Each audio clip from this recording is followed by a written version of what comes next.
তো hello friends, সবাই কেমন আছো? আশা করি সবাই ভালো আছো।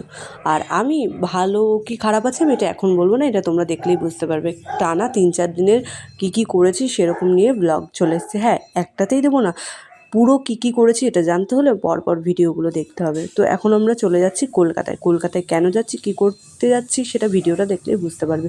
ট্রেনে উঠে আমি ছোলা সেদ্ধ খেয়ে নিলাম। তারপরে এই দেখো অনেকটা রাতে তখন নেমেছি, বাস ধরবো বলে দাঁড়িয়ে আছি। আমি গেছিলাম আমার দিদির বাড়িতে, দিদির ছেলের অন্নপ্রাশন ছিল। তো বাসেও চেপে পড়েছি। তো দেখো রাতের বেলা আমরা এখানে পৌঁছেছি, তো পুরো ডেকোরেশন কমপ্লিট হয়নি। এখন দেখালাম, আবার সকালবেলা উঠেও দেখানো হবে যে কীরকম হয়েছে। দিদির ফ্ল্যাটে চলে আসলাম। দেখো আমরা 7 তলায় ছিলাম।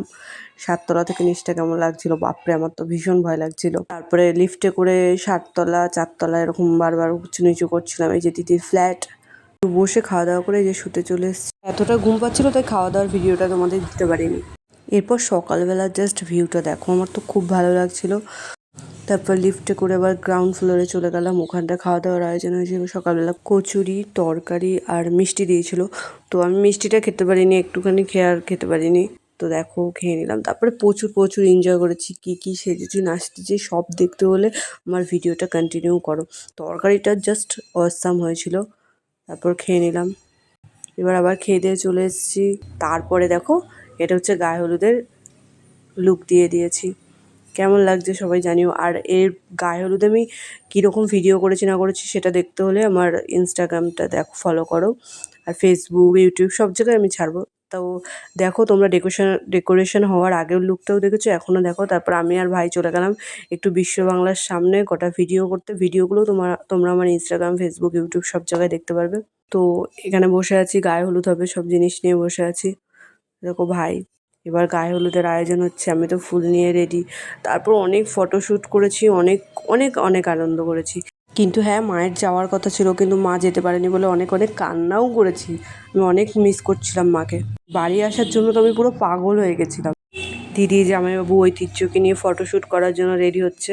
তো অনেক ফটোশ্যুট হয়েছে। তারপরে আবার খেতে বসে পড়েছি, খাওয়া দাওয়া করলাম। আমি শুধু ভাত আর আলু ভাজা, ডাল আর একটা মাছের মাথা দিয়ে পুঁই শাকের তরকারি করেছে, সেগুলোই খেয়েছি। মাছ টাছ আর কিছু খাইনি, আমার ভালো লাগছিল না শরীরটা।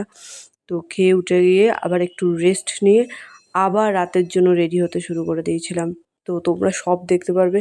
কিন্তু দুঃখের বিষয়, রাতে আমি ক্যামেরায় অনেক ছবি তুলেছি, বাট ফোনে একটাও আমার ছবি তোলা হয়নি। আমি দেখাতেও পারবো না যে আমার রাতেরবেলা আমাকে কেমন লাগছিল। ভিডিওটা কিন্তু কেউ লাইক, কমেন্ট, শেয়ার করতে ভুলো না। আর ভিডিওটা তোমাদের কেমন লাগলো সব কিন্তু তোমরা আমায় জানাবে। এই যে আমি আর বৈশালী লিফটে উঠে নাচ করছিলাম। তারপরে এই যে রাতেরবেলা রেডি হয়ে চলে এসেছি। দেখো তো সবাই, আমি রেডি হয়ে আস্তে আস্তে দেখছি সবাই চলে এসছে। এই যে এখানে সব মকটেলের স্টল হয়েছিল। তো এখানে চিংড়ি মাছের পকোড়া হয়েছিল, তারপরে ফিশ বল হয়েছিল। আমি শুধু 2টো চিংড়ি মাছ খেয়েছি। তারপরে চিকেনের অনেক আইটেম হয়েছে, বাট আমি চিকেন খাই না বলে ওই দিকটা আমি যাইও নি, ওগুলো দেখিও নি। তারপর পপকর্নের স্টল হয়েছিল। এই যে আমি আর বৈশালী ফিশ বল খেয়ে নিলাম। আর এই গাড়িটা দেখো, এই গাড়িটা জাস্ট এখান থেকে একটুখানি আসবে, ঠিক আছে, আর চারিদিকে এই তুবড়িগুলো ফাটবে। তো আমি পেছনে দাঁড়িয়ে পড়েছিলাম, মানে একটা কথা বলছিলাম একজনের সাথে। তো পেছনে দাঁড়িয়ে পড়েছি, আমি ভালো করে সামনে থেকে ভিডিওটা করতেও পারিনি। তো আমি ডিএসএলআরে, ওরা তুলেছে ছবি, ক্যামেরাম্যানরা। ওরা যদি ছবিটা আমি ওদের থেকে পাই, ভিডিওটা আমি তোমাদের সাথে অবশ্যই শেয়ার করব। তো গাড়িটা সেট আপ করছে ঠিকঠাক আছে নাকি। আমি পেছন দিয়ে মানে যেরকম পেরেছি সেরকম ভিডিওটা করেছি। ভালো করে দেখাতে পারছি না তোমাদের, তার জন্য আমি সরি। আমি ভিডিওটা পেলে অবশ্যই পোস্ট করব। তো এরকম যাবে যত, একটা করে তুবড়ি ফাটতে থাকবে, এরকম সিস্টেম গাড়িটার। খুব মজা হয়েছে, খুব মজা। তো মজা হওয়ার পর আমি এত রাতে খাবারটা খেয়েছি যে আমি ভিডিওটাও করতে পারিনি। খাবারের ভিডিওটা আমি তো খেতেই পারিনি। একটুখানি খেয়ে, মানে ওই 12:30টার সময় খাওয়া যায়, একটুখানি খেয়ে আমি আর খেতে পারিনি। আর ভিডিওটাও করতে পারিনি। ওই খাবারটা নিয়েছি জাস্ট, দিয়ে ফেলে দিয়েছি, আর খেতে পারিনি। তো তারপরে গিয়ে শুয়ে পড়েছি, আর পুরো ভিডিওটা করা হয়নি। তারপর তো মানে বাবা বারবার, মা বারবার ফোন করছিল বাড়ি চলে আসার জন্য।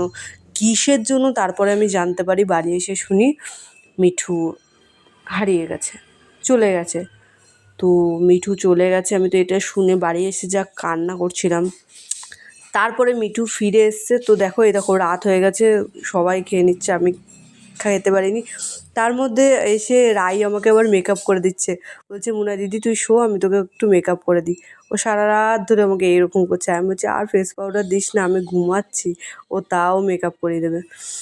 তো সকালে উঠে দেখো আমি বাড়ি আসার জন্য মা বারবার ফোন করছিল, তাই আমি ভাবলাম একটা ছবি তুলে নিই, একটা শ্যুট করে নিই। তো তারপর বাড়ি এসে শুনলাম মিঠু নেই, আমি খুব কান্নাকাটি করছিলাম, খাইনি দেয়নি। তো অনেক ঠাকুরের কাছে প্রে করার পর মানে মিঠু ফিরে আসলো। আমাদের এখানে একজনা তাকে ধরে আটকে রেখেছিল। তো আমরা যখন জানতে পারি মানে এমন এমন সিচুয়েশান গেছে, মানে মিঠু আসা সকালবেলা এসেছে। তো এই পুরো ঘটনাটা আমি তোমাদের অন্য একদিন শেয়ার করব। তো ঘটনাটা তোমরা শুনলে তোমরাও বুঝতে পারবে যে আমরা কী অবস্থার মধ্যে দিয়ে গেছি, বা মিঠুকে আমরা কতটা ভালোবাসি, বা মিঠু আমাদের কতটা ভালোবাসে। তো এই পুরো ঘটনাটা আমি তোমাদের অন্যদিন শেয়ার করব। তো তারপরে দেখো আমরা বেরিয়ে পড়েছি বাড়ি আসার জন্য। এই দেখো সুন্দর লাগছে কলকাতাটা, জাস্ট ওয়াও। তারপর ওখান থেকে মেট্রো ধরে বাড়ি আসার পথে রওনা দিলাম। তো বাসে ভাই যা ভিড় ছিল, আমার যা বোরিং লাগছিল। তারপরে মেট্রোতে চেপে পড়লাম, খুব খুব আনন্দ হয়েছে। তারপরে বাড়ি এসেই তো কান্না। তো দেখো কীভাবে বাড়ি আসলাম। তারপর আমরা মেট্রো থেকে নেমে গেলাম, তারপর ওখান থেকে মিয়া মোড়ে গেলাম, দিয়ে ভাই আমি একটু কিছু খাওয়া দাওয়া করলাম। তারপর ওখান থেকে আবার ট্রেন ধরার জন্য যাবো। এই তো ভাই খাবে। তারপর ট্রেনে উঠেই আমি আবার ঘুগনি খেয়ে নিলাম, খুব খিদে পেয়েছিল, মানে এত টেনশন হচ্ছিলো তো কিছু খাইনি আমি, তার জন্য খুব খিদেও পেয়েছিলো। বাড়ি এসেই তো কান্নাকাটি। দাইহাটে নেমেই তো ভাই আমি একটা স্বস্তির নিঃশ্বাস ফেললাম। ভাই নিজের শহর, যতই অন্য শহর হোক নিজের শহরে আলাদাই একটা মজা। তারপর সকালবেলা যা ভালো একটা জিনিস হলো, এই দেখো মা আর মিঠু, মিঠু চলে এসে তো মিঠু এসে জাস্ট আমাদের বলছে কি হয়েছে মা। তারপর এই ঘটনাটা পুরোটা শুনতে হলে ভিডিওটা চোখ রাখো, টাটা। আর আজকের মতো ভিডিওটা এইটুকুই।